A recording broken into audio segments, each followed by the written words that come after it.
Greetings and welcome to the Sunday service for the Unitarian Universalist Church of Pensacola. I'm Reverend Alice Silty, and as minister of this congregation, it is my honor and pleasure to welcome everyone to our service today. We as a congregation are joined together by our willingness and commitment to our mission, which is to celebrate diversity, strive for justice, and inspire love. I want to open this morning with a reading of welcome. Welcome. Welcome to a faith that is different and unique because you are different and unique. Welcome to a faith that celebrates who you are. Welcome to our community, where you are welcome not in spite of who you are, but because of who you are. Whatever your religious background, your spiritual path, or your ethnic identity, we welcome you. Welcome to our community, old or young or somewhere in between. Whether you call yourself gay, straight, transgender, bisexual, queer, or non-binary, you are welcome here, not despite of who you are, but because of who you are. Welcome to a faith community where the word family is meant to include, not exclude. Welcome to a faith community where children are encouraged to explore and question. Welcome to a faith community committed to the principles of respect for every person, justice, openness and acceptance, freedom of thought and expression, peace and respect for the web of life that ties us all together. Our chalice this morning will be lit by Scott Satterwhite and Desmond and Salto Satterwhite. And after the chalice is lit, we will have centering music from Denise D'Angelo. Hi, I'm Scott Satterwhite. And I'm Desmond. Today's chalice reading is by Alicia Garza, queer Black woman, co-founder of Black Lives Matter. We can't be satisfied with the way we talk about race. We have to keep pushing towards changing the way we act around race. And we need to make sure that no one's outcome in life will be determined by race and racism.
This Sunday is Father's Day.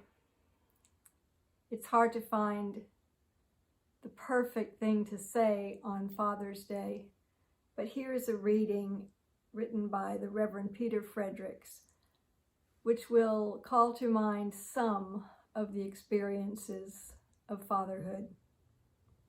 For sleepless nights awaiting the curfew breakers, for anxious hours as a driving instructor, for hours spent on sidelines cheering and watching school plays, sometimes resting our eyes, for the pressure of breadwinning and wait till your father gets home, for teaching moments and mentoring moments, for making up answers when you just don't know, but are expected to because you know everything, for scrapes and boo-boo kisses and band-aids, for hugs and kisses and silliness and play, for bedtime stories and early morning ice time, for all the aftershave and ties received as gifts, for handing over the car keys and waves goodbye, for father-daughter wedding dances and cradling grandchildren for the first time,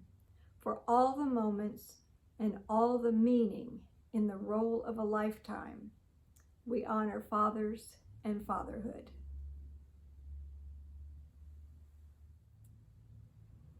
It has certainly been a whiplash week of news. I suppose we should be getting used to that by now. COVID cases in our area are going up while following the advice from the medical community seems to be going down. We have watched great turmoil in Tulsa, been moved by the power of the Poor People's Campaign digital march on Washington, sensed relief, at least for now, as the Supreme Court ruled in favor of DACA. And we celebrated the Supreme Court's ruling on barring sex discrimination against LGBTQIA individuals in the workplace, along with sorrow that the administration intends to move forward with a rule to roll back healthcare protection for transgender people. We come together aware of the many ways people feel divided and fearful. For this brief time, may we remember all the ways our congregation strives to be a bridge for healing and a place of welcome for all who affirm the inherent worth and dignity of every person. Let us join together in the words of our covenant. Love is the spirit of this church, and service its law. This is our covenant, to dwell together in peace, to seek the truth in love, and to help one another. I invite you to join in singing our first hymn, number 295, if you have your hymnal or if you have the copy I sent of the lyrics.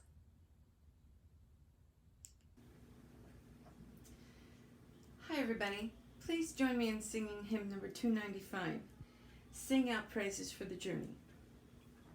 Here we go. Sing out praises for the journey, pilgrims we who carry on, searchers in the soul's deep yearning, like our forebears in their time.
fortunate today to have Carol Cleaver and her son Simon as our guest speakers today.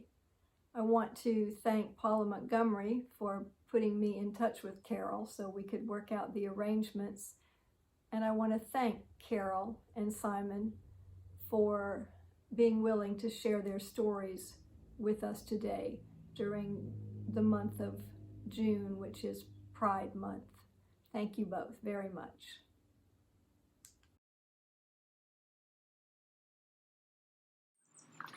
Thank you for inviting me to speak to you during your Pride Month celebration. In my normal life, I'm a school teacher and I'm an education activist, and I travel around and I kind of tell people about discrimination in education funding. I focus a lot on that. I was a little nervous to write something so personal. It's really out of character for me to talk about myself. So I've invited my son Simon here. Hey everybody. Simon is going to help me and be part of the interview at the end. So he's helping me feel a little better about this. There's really no other way to impart to you what is at stake without telling you a little bit about myself. How discrimination against members of the LGBTQ community can affect children, without me getting personal and describing my journey. When I tell people that I have 4 children and that I'm a lesbian, the first question is always, how did I get them? Why was I married to a man? And when I was actually gay? The only other people that don't ask me this are other lesbians. They get it. There are many others out there like me. It's hard for me to talk about my journey because it's impressed upon me again and again how nobody really cares about the story of a woman. I still believe that to be true, but it's impossible for me to tell you this story without giving you some facts. So here they are. I was raised in Alabama in a very Catholic family, and while I did have wonderful grandparents, my actual mother struggled with alcohol and drug abuse and severe mental illness. She left for good when I was 16, and my dad had always been in and out of the picture. I've been working since I was 13 because as the oldest child, I found myself responsible for the emotional and financial care of my siblings. By the age of 18, I found myself pregnant. So I had my son at 19, which was the same year that I gained legal custody of my disabled brother. Marrying my best friend, who was a boy who also had had a child that year, seemed like a good idea at the time. He knew my family and my situation, and he was willing to help me. I was willing to love his child, a daughter, like she was my own, and he agreed to adopt my son. Soon after, we had 2 more children together, and everything happened very quickly. I had been a grown-up for so long, I didn't consider it strange at the time to get married at 20. We were poor, but I went to college as I could, a little here and there, and waited tables. I made dinner and read bedtime stories, and my husband coached soccer and took us camping. There was not really any time to think for myself or about myself. There really had never been time for me to do that in my life.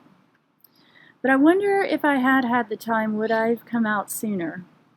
Would I have been able to act upon what I knew in the back of my mind, that I really wasn't like other women? I don't know. Living authentically seemed out of the question for me. It seemed to be too selfish. I had to do whatever it took to keep my family together so that my children would not go through the same turmoil that I had been through. But it was not to be. My husband's affairs became too much to bear, too embarrassing in front of our neighbors, and so I finally divorced him after 15 years of marriage. At that time, my children were 16, 14, and 10.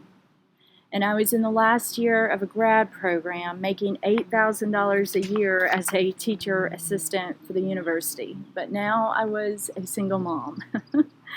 What would I do? Well, happily, I was used to being poor and I was used to being in desperate situations, so I didn't despair too much. My tuition had already been paid for, And I decided to take out student loans for the first time, and my dad had kind of come back into my life, and he helped me out a little. Once I realized I would survive, I found myself for the first time in my life without small children to take care of, and a moment to think and clear my head. The last thing anybody wants after a divorce is a grand romance, and I was absolutely no exception. I wanted nothing of the sort.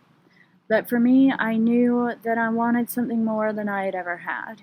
I knew that it was finally time to live authentically, to be true to myself.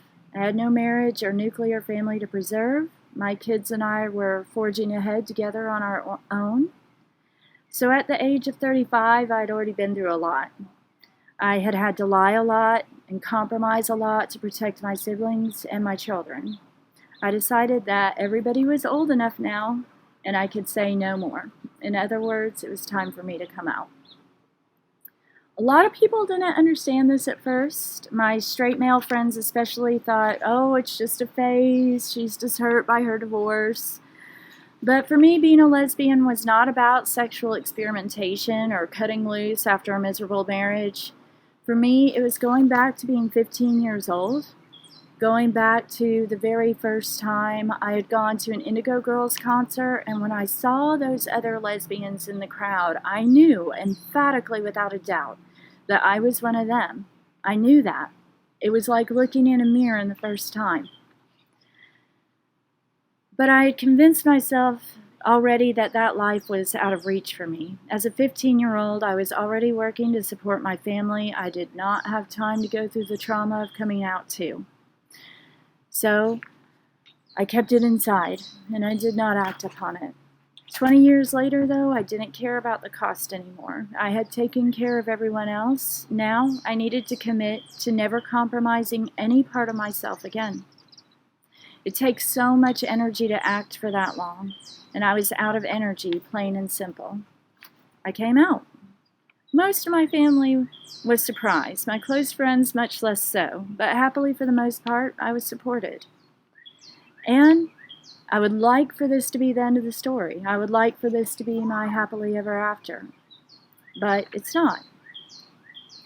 I did eventually find love again and met the woman who would become my wife, Amy. And I remember with pain the first time that we went with her family downtown for gallery night. Walking down the street, her parents held hands. Her brothers and their wives held hands. Amy and I folded our arms and walked beside each other. It wasn't even a question. We would not be holding hands in front of everybody on the street. I got a job in Pensacola to be closer to Amy and began teaching at a school here in 2013. At Christmas, I asked Amy to marry me. In March, during spring break, we were married. Not a single coworker of mine even knew that I was dating someone. There were straight people at our school that got married and had bridal showers that year. There was a woman who got pregnant and we threw her a baby shower.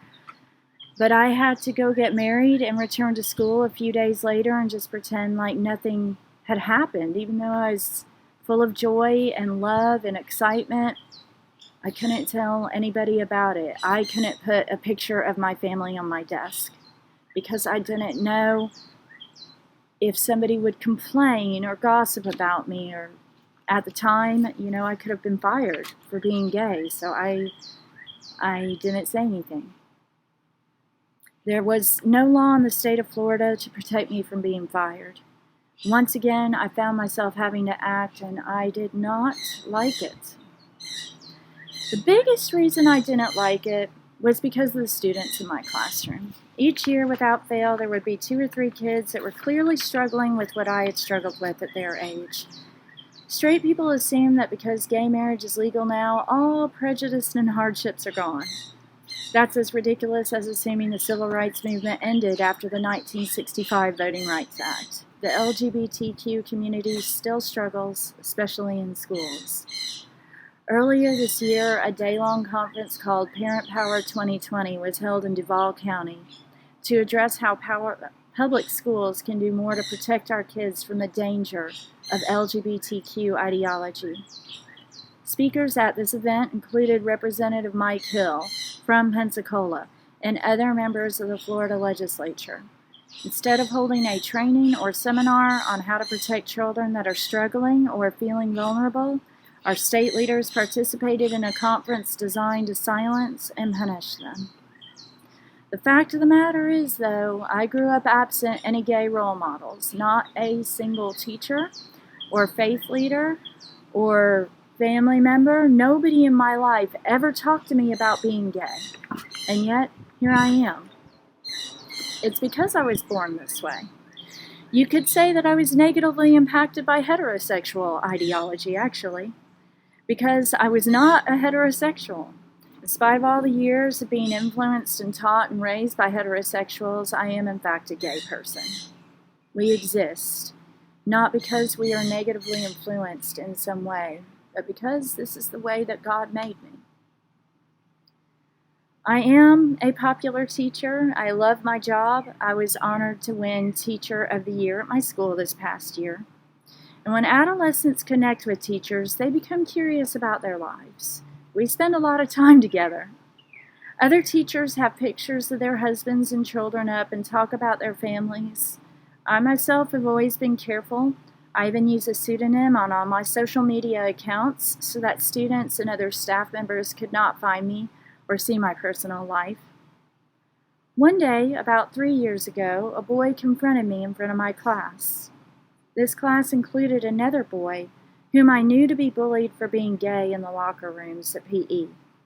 I had already been working with his coach on this problem. But the other boy, the one that had seen me, he said to me, "Miss Cleaver, I saw you at the mall with a woman. Who was she?" The class became silent and all eyes were on me. I caught my breath. I had seen him too. And I looked at that gay boy in the back of the room, and something inside of me knew that now was the time and that it would be worth it. I thought about the boy and how he was being currently bullied and what it would have meant to me if I could have seen normal, healthy people living as homosexuals when I was a child. I answered my students, "Well, that was my wife. She is a very nice lady, and we were shopping for some new clothes." They said, "So you're gay?" I said, "Yeah, a lot of people are. But more importantly, I'm your science teacher, and who I am married to does not change the way that I teach you, does it?" My students allowed that it does not change that, and we got back to our lesson for the day. Initially, I was very anxious. I waited a few days for fallout. I waited for one of them to go home and tell their parents about it, and for that parent to call my principal, and for basically my world to fall apart. Would other students at the school harass me? Would my boss defend me? I rushed over to my friend's classroom at the end of the day because by now, most of my coworkers did know that I was gay, and she consoled me. She, too, was anxious for me. She reassured me that somehow we would get through this.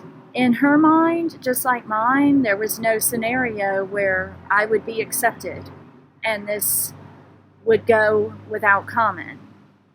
But actually what happened was nothing. The first few days I had other students in other classes ask me, "Is it true?" I said yes, and we moved on and nothing happened. Nobody complained, nobody harassed me.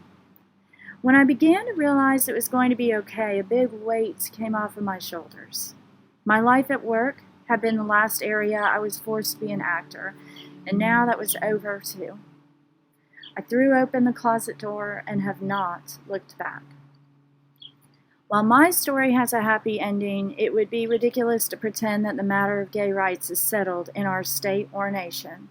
Our laws still do not protect the LGBTQ community, which allows legislators like Mike Hill to act with impunity. For 2 years now, the Competitive Workforce Act, which would protect gay people from discrimination in Florida, has failed to make it out of committee in our state. Clearly, Mike Hill does not support this legislation, and our other representative, Alex Andrade, has explained that he won't support any legislation that is sure to fail. And so, as of yesterday, I could still be fired. Children can be sent to conversion therapy camps. Landlords can still refuse to rent properties to gay couples. Trans children can still be denied medical care and hassled for going to the bathroom at school. Trans women are singled out and murdered at alarming rates. The average life expectancy for a trans woman of color is 35 years of age, and we are allowing that to happen in our society.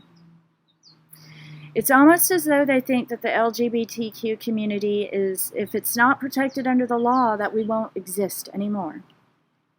Being gay is not a lifestyle choice.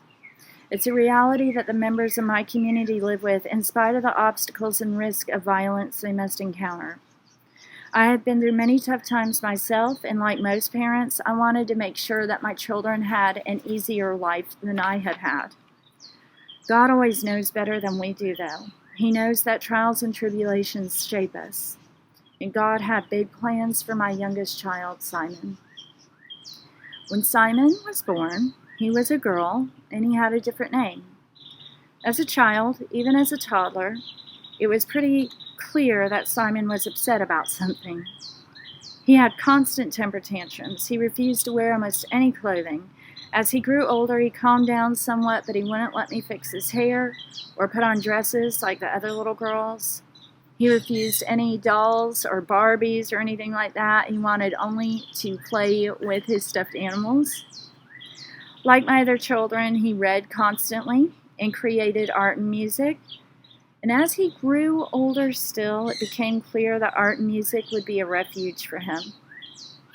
So at this point, I want to invite my son Simon into the conversation. So this is my son Simon. And hello, everybody. And I wanted to ask you, Simon, when did you first realize that you were not a girl? So that's a tricky question, I think, for a lot of transgender people, actually.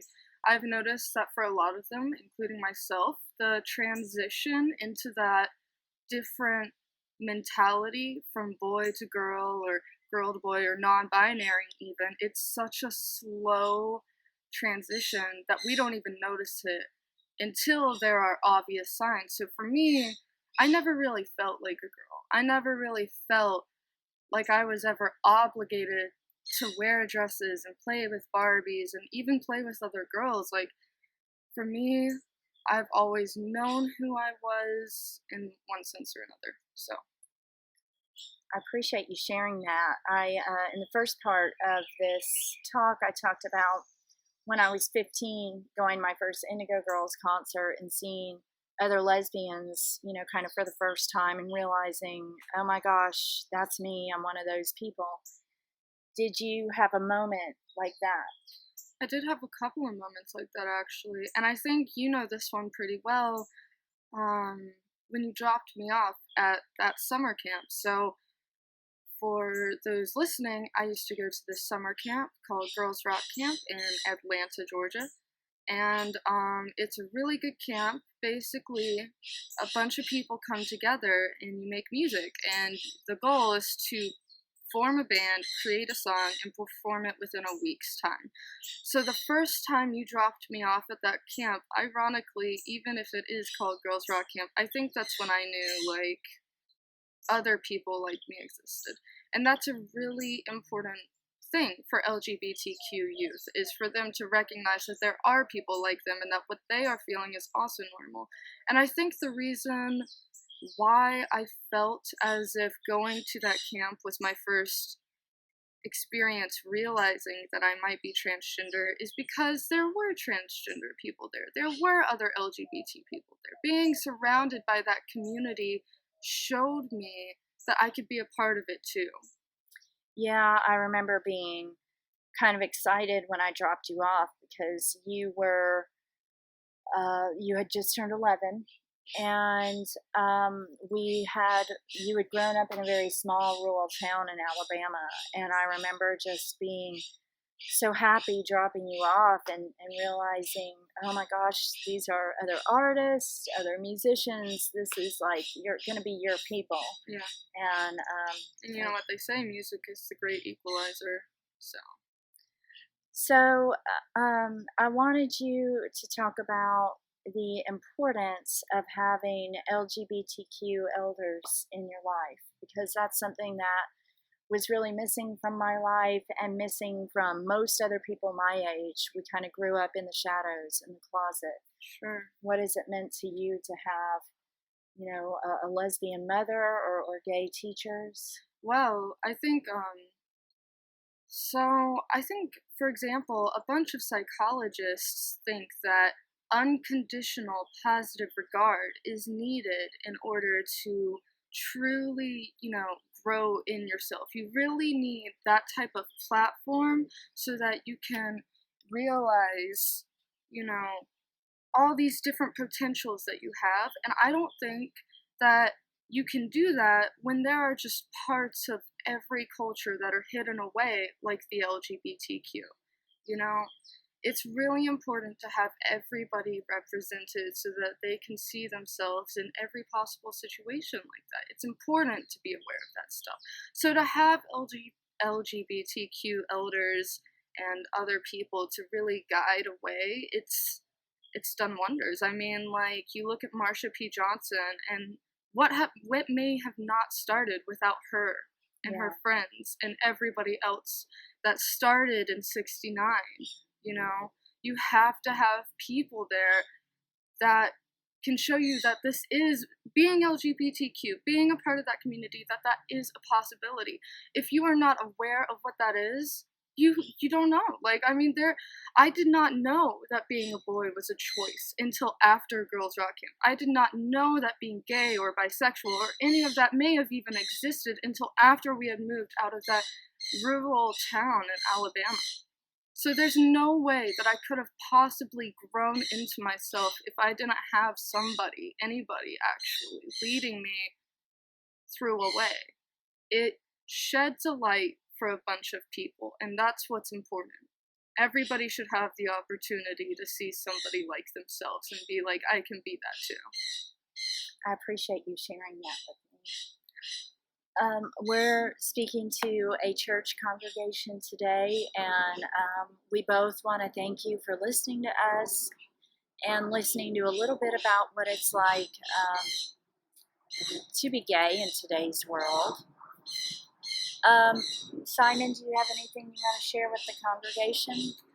I just want to say that, it's really important to be open, and I love it when I see open people. I love it when I see people that have a person, a God, even like some sort of religion that they can just really feel themselves in. And I appreciate all of you for being the type of person that can have a religion and at the same time accept other people. That's what's really important. So thank you, everybody, for listening to this.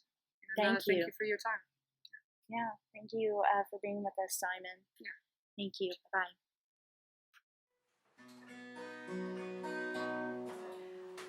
Love Will Guide Us by Sally Rogers.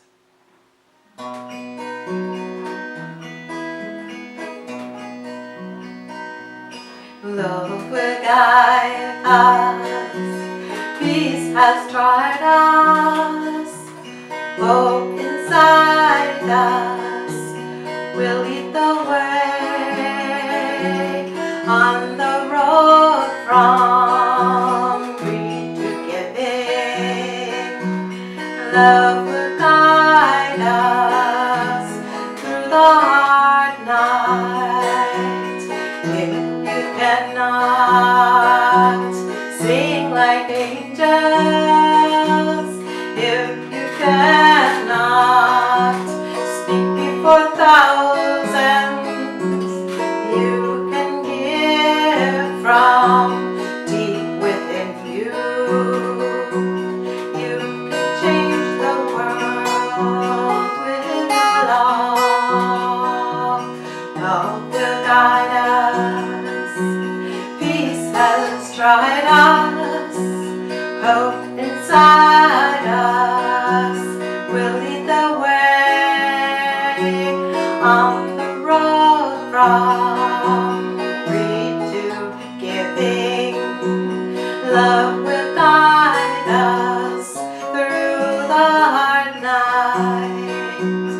Love will guide us through the hard night.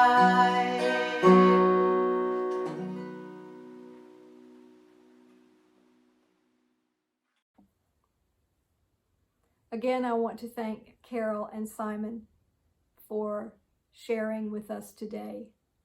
And thank you, Laura Keith King, for singing Love Will Guide Us, Sally Rogers' song on this occasion, because it is love that will guide us. Love will lead us.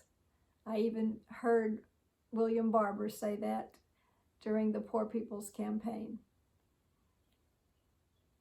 You know, the work that we do as a congregation is important. Some of the work we do is outside of the congregation in the larger community, and some of it is simply existing. The fact that we are here, that we are an open, accepting community and a welcoming presence is so important. Not everybody can find the place that will welcome them, challenge them to grow, and encourage them in an ongoing search for truth and meaning. Being able to be that is important. And to make that happen, we have to give. And so, again, we have that opportunity today. You can also mail your checks the way you normally do, and that is a fine way to support the church. But if you're moved right now to give a little extra, then I encourage you to text and give. Thank you.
We're going to close today with a song that I learned a few years ago at a Unitarian Universalist Musicians Network conference in San Diego.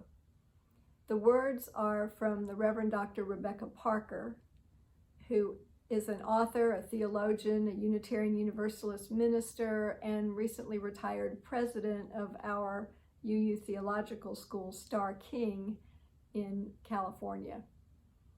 The music is by Elizabeth Norton, one of our UU musicians, very fine musician. And to me, this song is kind of a meditative mantra and fits so well with my theology of feeling that somehow I and we are held in a loving embrace.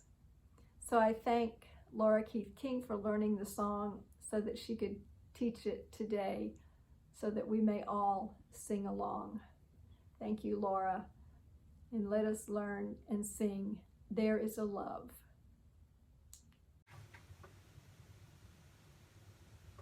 Hi everyone. This is a beautiful song and I hope you'll learn it with me. There are 4 parts.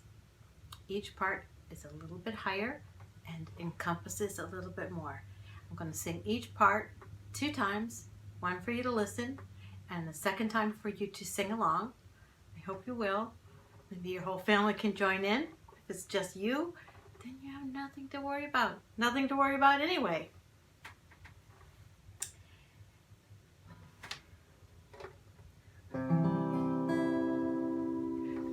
Here's the first part, and the first time I'll sing it so you can listen. The second time I'll sing it so you can sing along.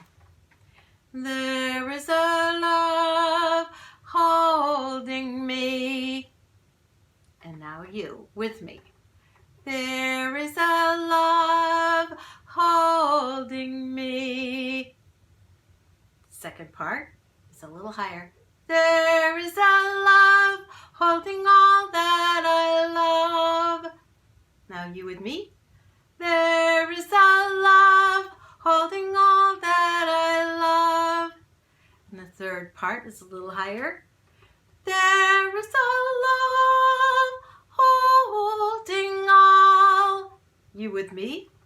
There is a love holding all. And the third part, how it makes us feel. I rest in this love. Now you with me. I rest in this love. Okay, now we're going to sing the whole thing all together. The second verse is the same melody and the same phrasing, but it is about all of us. We rest in this love. It's about all of us.